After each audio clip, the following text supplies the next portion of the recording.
Oameni buni, până atunci mergem la următorul meu invitat, care este un magician. Nu e tipul de magician ca Magitot care scoate iepuri din pălărie sau ghicește șaptele de treflă dintr-un pachet de cărți. Nu. Ceea ce face omul ăsta nu ține nici de iluzii, nici de iuțeala de mână, ci de știință și de ani de muncă. Iar rezultatele magiei sale sunt adevărate minuni pentru beneficiarii muncii sale.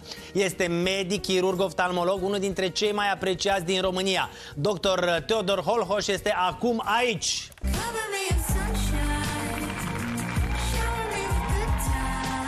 ziua și bine ați revenit la noi la emisiune. Ce faceți? Bine v-am găsit, cu emoții ca de fiecare dată, da? dar fericit să fiu alături de voi. Mulțumim mult de tot, să luăm loc pe canapea și să povestim, pentru că exact cum ziceam ceva mai devreme, oameni buni, Dr. Teodor Holhoș este unul dintre cei mai tari medici oftalmologi din România, omul care are deschise câte 6 clinici. 6 clinici medicale. Perfect, 6 clinici medicale în Transilvania și unde, cum spuneam ceva mai devreme, ajută foarte mulți oameni să vadă, să scape de problemele cu vederea. Îmbin pasiunea mea de opera prin a scăpa pacienții de ochelari, de cataractă, a repara vederea oamenilor. Oameni buni, recent s-a întors din Statele Unite, acolo unde a fost invitat, atenție mare, să prezinte o operație pe care a efectuat-o și este primul medic oftalmolog român care ține o astfel de prezentare în Statele Unite. Cum a fost?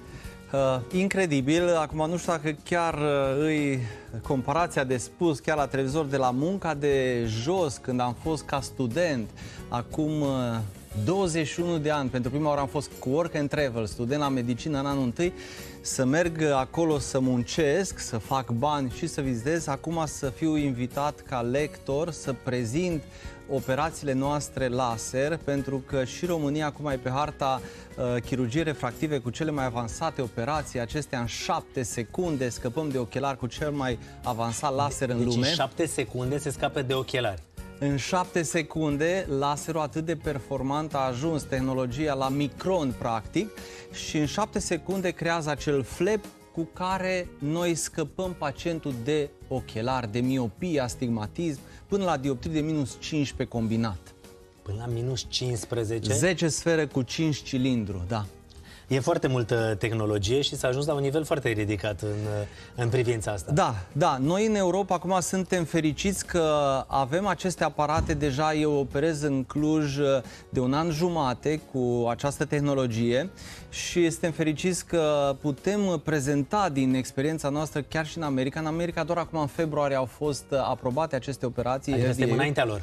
De data asta, europenii au fost înainte americanilor și pentru mine personal să pot prezenta cazurile complicate ce am avut de-a lungul carierei în America a fost o deosebită onoare și acum noi mergem deja în America de câțiva ani cu echipa, cu medici, cu asistente și de multe ori ne uitam cu admirație ce fac ei și am reușit să avansăm, să prezentăm și noi lucruri interesante. Și se uită ei cu admirație, mai ales că la congresul ăsta care a fost la Boston, nu? La Boston, Au fost medici din toată lumea prezenți acolo. Este un congres internațional și toți medicii acolo se selectează cazurile deosebite și prezentăm fiecare, învățăm unii de la ceilalți. Mi se pare senzațional. Vedem câteva imagini cu aceste operații care sunt foarte sigure, pentru că a doua zi tu poți să și vezi. Ce aduc nou aceste operații e că a doua zi pacientul își desfășoară activitatea fără probleme, nu mai are restricții, nu există flap-ul ca mai de mult la operațiile cu flap și nu mai există durere. Deci, practic, de a doua zi pacientul își desfășoară activitatea fără nicio problemă. Lucrurile astea, oameni buni, se pot face cu tehnologia asta care există la ora actuală, da. Și mi se pare senzațional. Dr. Teodor Holhoș, oameni buni, despre dumnealui este vorba, este alături de noi. Și știi ce vreau să întreb? Cu ajutorul laserului se pot corecta toate aceste și astigmatism și dioptriile foarte mari. Dar copiii care au probleme, cum e? La copii aș menționa, tot timpul încerc la copii să menționez la părinți că neapărat trebuie controlul de mic, adică de la un an de zile. Sunt boli ale ochilor, că dacă mergem cu copilul la consult după vârsta de 7 ani e prea târziu. Și atunci copilașii trebuie să-i ducem să prevenim probleme de ochi leneși de la un an de zile. Avem aparat care și fără picături de la 1 metru face poză și știm dacă ochiul copilașului are probleme. Nu operăm decât după 18 ani. Deci operațiile laser se adresează doar adulților, dar la copii, ca să prevenim aceste probleme, trebuie să mergem la control. Și la copii, iarăși, foarte important să nu lase părinții copiii mai mult de o oră într-o zi maxim. Și aia fragmentat. Pe tabletă. Pe tabletă, telefon, pentru că este un studiu că jumătate din populația globului va dezvolta miopie până în anul 2050.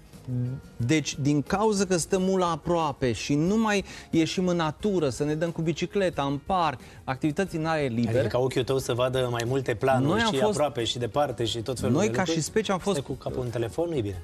Gândiți ca să stăm afară, să facem mișcare, să privim în distanță. Dacă ochii ne forțăm de mici, la aproape, în ecrane, micuțe, în telefoane, anatomia ochiului se schimbă, se miopizează ochiul și atunci e foarte important copilașul cât de mult afară la joacă, sporturi cât de multe, în weekend, în natură. Asta este recomandarea și ca părinte. Eu vreau să le spun oamenilor care se uită la noi că în același timp, pe lângă faptul că tu ești unul dintre cei mai buni medici oftalmologi din România... Mulțumesc, eu mă străduiesc cu mine să mă autodepășesc, nu am... Și eu faci probabil chestia asta zi de zi, de fiecare dată. Ești și omul care investești foarte mult în aparatură, pentru că tehnologia asta contează să fie la cele mai înalte standarde și unele din singurele aparate care există doar la Dr. Holhoș.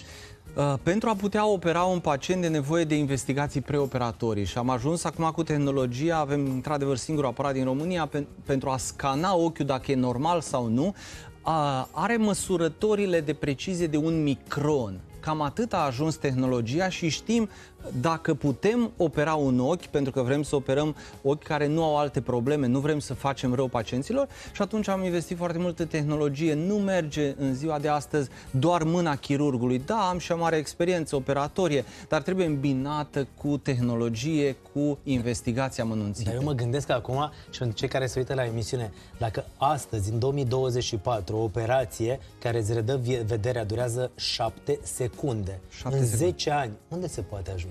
Fuai, bună întrebare, nu știm, dar... Adică acum sunt 7 secunde, dar peste 10 ani, adică că telefoanele sunt din ce în ce mai performante, mașinile sunt din ce în ce mai performante. Presupun că și aparatura asta oftalmologică și nu mai evoluează. Sunt boli ale ochiului, ca dezipile de retină, care încă nu au așa ușoară. Operația la dezipile de retină durează o oră jumate. Deci mai sunt locuri unde mai putem îmbunătăți. La lasere sperăm că într-o secundă, nici atâta, cât clipești să se poată realiza pe viitor aceste operații. Eu le recomand în sensul că am încredere în ele. Mi-am operat soția acum mai bine de 6 ani, deci eu chiar cred că aceste operații... Cu alți ochi? Cu alți ochi. Altceva. Hai zi, dom'le, ia uite, ce nu m-am operat mai de mult. Acum vede și tot timpul când greșești ceva, nu fac ordine, deja e prea bine.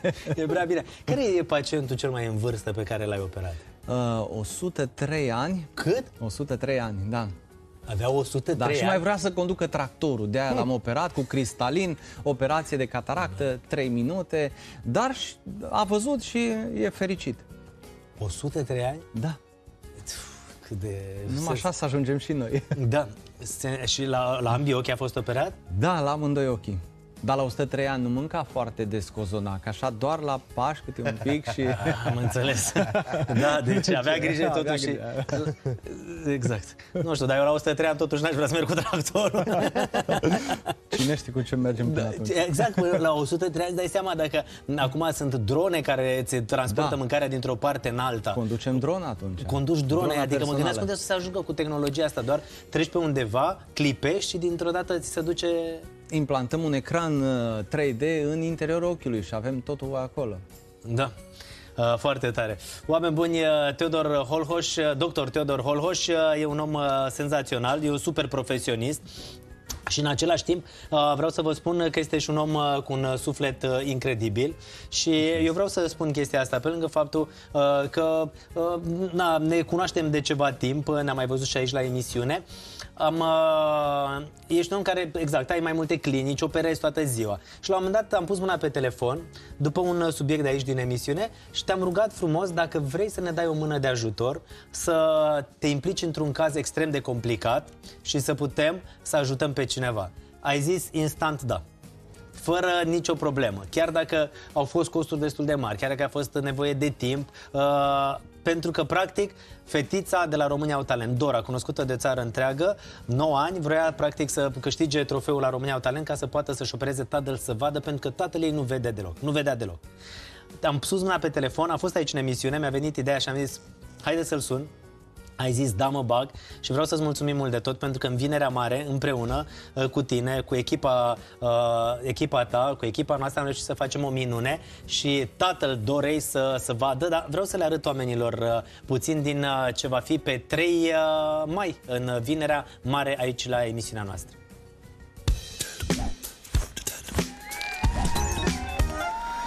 O minune de Paște. Sărbătorile se văd perfect pentru familia Dorei Debrețeni, fetița de 9 ani care a cucerit juriul și publicul la România au talent. Tatăl ei, aproape nevăzător, a fost operat de doctorul Teodor Holhoș și acum se bucură din plin de tot ceea ce îl înconjoară.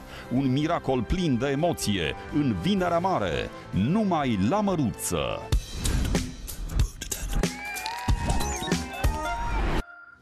Am vrut să facem un promo așa pentru emisiunea din 3 mai în Vinerea Mare, pentru că practic ne-a ajutat să facem acest lucru și practic tatăl Dorei a venit prima dată la Târgu Mureș, a fost operat la un ochi, apoi a doua zi a fost la Cluj, operat la celălalt ochi, pentru că aveai nevoie de diferite aparaturi, iar acum omul ăsta vede, nu că vede impecabil. A venit colega noastră Alexandra Goc și ne-a adus o carte de vizită unde scria destul de mic pe cartea de vizită.